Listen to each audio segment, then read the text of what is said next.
أعوذ بالله من الشيطان اللعين الرجيم بسم الله الرحمن الرحيم وبه نستعين إنه خير ناصر ومعين وصلى الله على نبينا محمد وأهل بيته الطيبين الطاهرين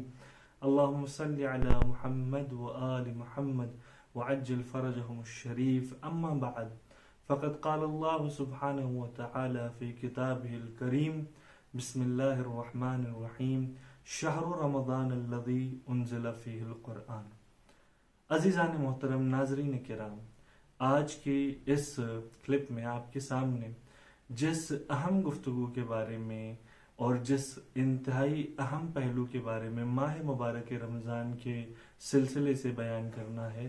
وہ خود ماہ مبارک رمضان کی سب سے عظیم برکت، ماہ مبارک رمضان کی سب سے عظیم نعمت ہے جو اس مہینے میں پروردگار عالم نے ہمارے حوالے کی۔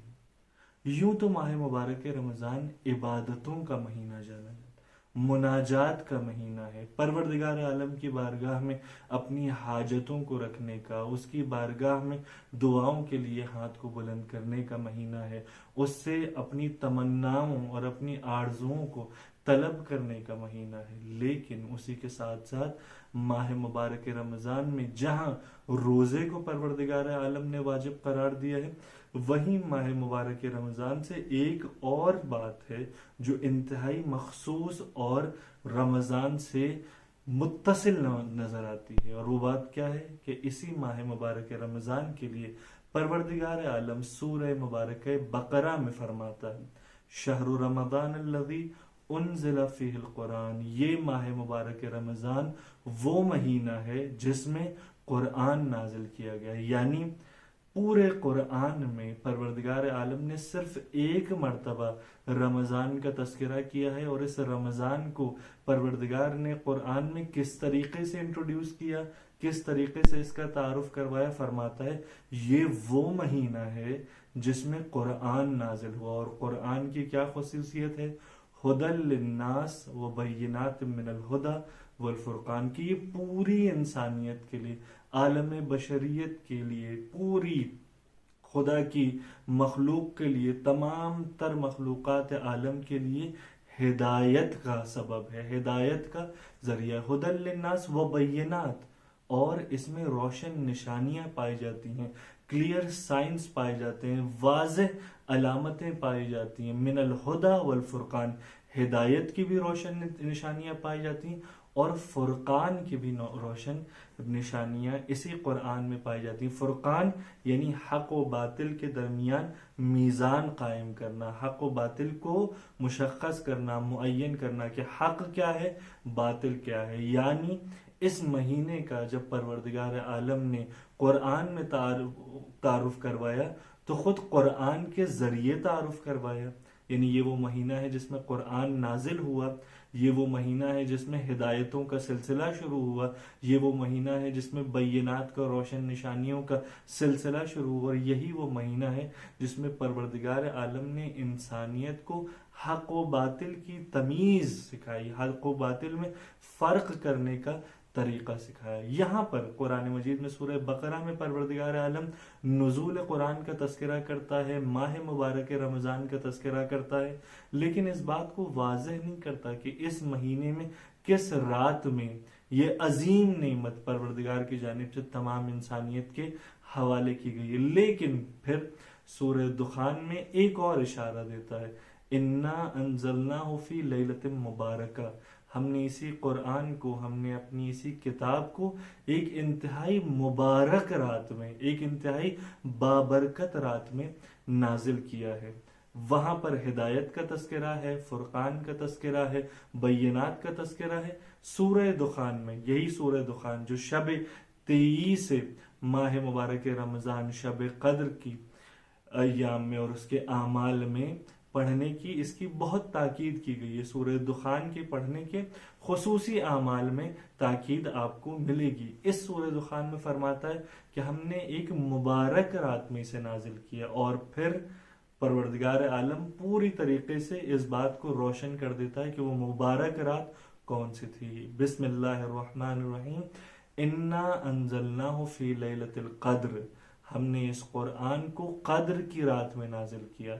سورہ بقرہ میں فرمایا کہ ہم نے رمضان میں نازل کیا ہدایتوں اور بینات کے ساتھ۔ سورہ دخان میں فرمایا کہ ہم نے برکت والی رات میں نازل کیا، اور سورہ انا انزلناہ میں، سورہ قدر میں پروردگار عالم نے پوری طریقے سے واضح کر دیا اور روشن کر دیا کہ یہ قدر کی رات وہی رات ہے جس میں پروردگار عالم نے اس نعمت عظمیٰ کو یعنی خود قرآن کو نازل کیا ہے۔ شب قدر کے بارے میں اہل بیت علیہ السلام سے جو روایات منقول ہیں اس میں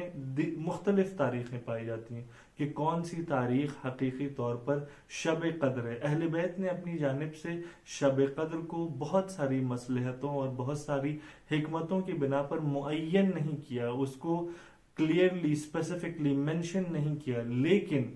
جب خود امام باقر علیہ السلام سے، ہمارے اور آپ کے 5ویں امام سے یہ دریافت کیا گیا کہ فرزند رسول کیا آپ بھی یہ نہیں جانتے ہیں کہ شب قدر واقعاً کون سی رات ہے؟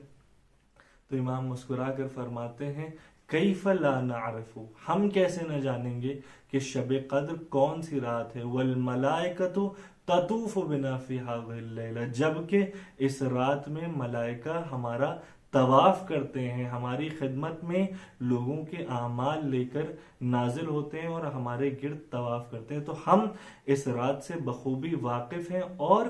اسی سورہ مبارک قدر میں اس بات کی طرف بھی پروردگار نے اشارہ کر دیا کہ لیلۃ القدر خیر من الف شہر، یہ وہ ایک شب قدر کی رات جس میں ہم نے قرآن کو نازل کیا ہے، یہ 1000 مہینوں سے بہتر ہے، 1000 راتوں سے نہیں، 1000 مہینوں سے بہتر ہے۔ اور اس کی خصوصیت یہ ہے تنزل الملائکۃ والروح فیہا، کہ اس میں ملائکہ اور روح الامین دونوں نازل ہوتے ہیں۔ تنزل الملائکۃ والروح فیہا باذن ربہم من کل امر، اپنے رب کے اذن سے نازل ہوتے ہیں، اور کس کے پاس نازل ہوتے ہیں؟ خود صاحب امر کے پاس، امر لے کر نازل ہوتے ہیں اور صاحب امر کے پاس نازل ہوتے ہیں۔ اسی لیے روایات میں مذکور ہے، روایات میں اس بات کا ذکر ہے کہ یہ وہ رات ہے، شب قدر وہ رات ہے جس میں ایک طرف قرآن کا نزول ہے،